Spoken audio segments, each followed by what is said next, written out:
Welcome to the presentation for the Youth Commission for Convention 2020. First of all, who are we? The Youth Commission normally consists of 6 members.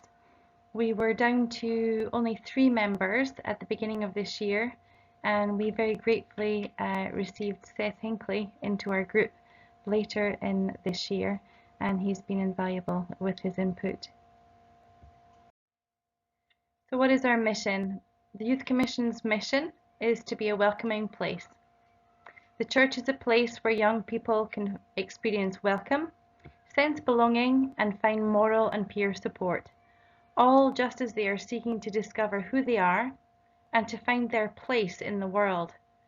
It is the job of the church to help equip them on this journey, to help them to share the love of Christ creatively, sensitively, and powerfully as they come to experience God's presence in their own lives. So how does the Youth Commission currently work? At the moment, there's one event a year which is delivered completely by the Youth Commission, and that's the Youth Leaders Retreat. It's a time for spiritual fellowship together, information sharing, sometimes training on specific topics, and from the budget given to us by the convocation, we cover the cost of accommodation and meals. Travel to and from the event is down to the individual delegates.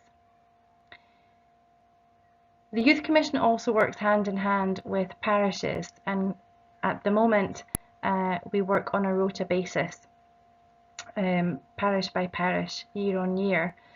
This may change. It's one of the things that we're going to be looking at in the next few months, how best to deliver each of our programmes. And the feedback that we've had from the APL has been really helpful to us in deciding some of the things we need to address and perhaps some of the possibilities in moving forward. So we have 3 annual youth events which work on this rota basis. They are Juniors Across Europe for 10 to 13-year-olds, Youth Across Europe for 13 to 18-year-olds, and we have a Young Adults Retreat every year, usually around about June, for people up to age 29 and sometimes a little bit more.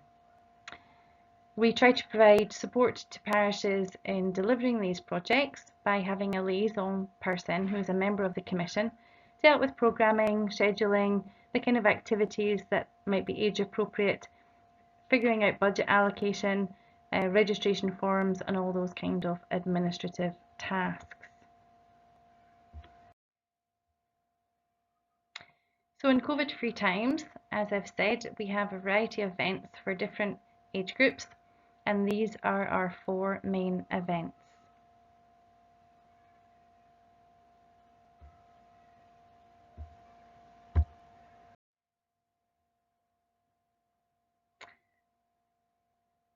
With everything cancelled this year, I thought it would be nice to include a few pictures to remind ourselves of what we can do when we're allowed to be together. Jesus replied, "Those who drink the water I give will never be thirsty again. It becomes a fresh, bubbling spring within them, giving them eternal life." And this is what we hope we will create in the hearts and minds of our young people from the events that we offer them. One thing we did manage to successfully deliver this year was a training event for people interested in ministry and outreach to young adults. It was a one-off event which very gratefully received extra funding for last year or this year. We held it in Wiesbaden at the end of November, and we were really blessed by Christopher Shaughnessy, who, if any of you have heard of him before, you will know that he's funny and entertaining and has nonetheless a very deep and important message to get over. And for those of us looking at working with young adults, and for some people who were looking at starting groups with young adults and trying to work out what was the best way forward and the best for their particular context, it was really helpful to be able to share some of those ideas. And we left actually with quite a long document of practical suggestions of things that we could do within our own parishes. So we moved into 2020 and best laid plans didn't really come to fruition. We'd planned a Vocari weekend for our young adults in Berlin in conjunction with the Church of England. We had our Juniors Across Europe event, which was supposed to be here in Rome, and our Youth Across Europe event, we had decided to help our youth here in the convocation meet some of the wider community, and we had extra funding to take some of our youth over to the US to join in the Episcopal Youth event, which is a once every 3 years event. We also had one of our own youth in the planning team for the Episcopal Youth event in the US, and sadly all of that was postponed. So what did we do instead? So we started doing online youth Bible studies. That was a bit of a challenge for some of us as youth leaders, trying to figure out creative ways to do games and music, as well as the Bible study part, all online. But we came up with new ideas. We found great resources out there, which allowed us to really engage the kids and get them up and moving and not just sitting in front of the screen all the time. So that was a learning curve for all of us, I think, but a really lovely experience. And from that came the idea of our Pentecost project, where we put together a project, a set of images and words and some acting, and our youth from across the convocation in different contexts really telling the story of Pentecost. And if you'd like to see it, please do click on the blue link below, and if you haven't seen it yet, please take a look and see what we were up to. We also put a document together of different ways that people could continue their faith journey at home, and we put a list of resources together for people of all ages, not just our youth. And given that everything else was quieter than it normally is in terms of our planning, the members of the Youth Commission were asked to join the Task Force for Children and Youth.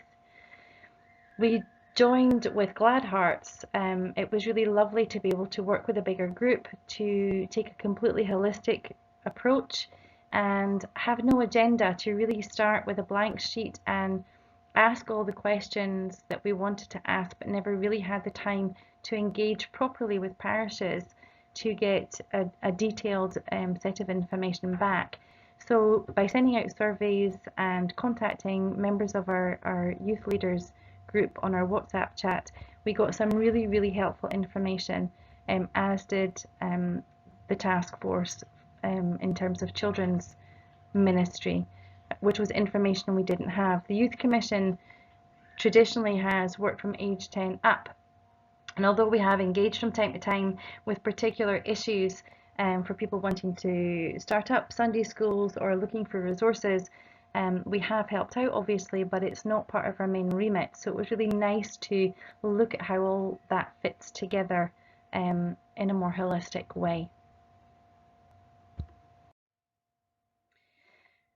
We did optimistically place a budget request for 2021 when we submitted this back in March, April, May. I don't think I really imagined that we may well still be in the same situation when it comes to May 2021, although that's still unknown. We might be in that situation and we may yet again have to cancel or certainly manage very differently some of these events.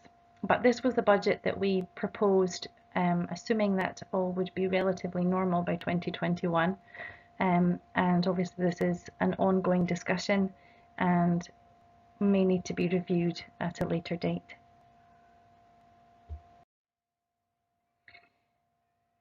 The task force recommendation was to modify the existing Youth Commission to embrace children's ministry. We did consider as a task force whether it would be better to have two separate commissions, but there's such an overlap particularly in that mid-range age group in terms of their own individual maturity. Some of them grow up quicker than others, but also in terms of the way we structure our teaching and our resources and our events and our fellowship time for these groups. Many of our churches are quite small, and so often we end up with groups of children that overlap the traditional slots that we might put them into in terms of teaching, and often we teach from anything from age 3 to 14 all in one group. So to not be working together hand in hand seemed counterproductive. So the decision was made to create one new larger commission to cover children and youth. The recommendation of the task force was also to have a 6-member youth subcommittee in order that we can get their feedback. It was interesting, challenging, and wonderful being able to do some of the events that we used to do online with our children over the lockdown period. But having learned all these new technological skills, we realised that actually doing convention at a distance and doing youth group at a distance, we probably could pull some of that together. And the challenges of travel, transport, chaperones, time off school need not necessarily be a barrier to us any longer. And so we would really like to recommend a 6-member youth subcommittee also, and obviously youth commission members, as members of the task force, fully support this decision.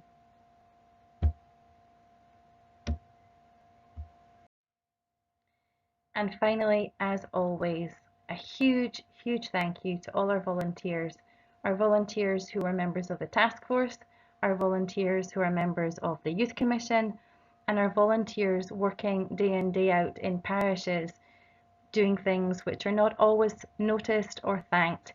So we'd like to take this opportunity to say, we know you do an amazing job. We know it can be exhausting, but we also know how rewarding it is, and we couldn't do it without you. Thank you so much.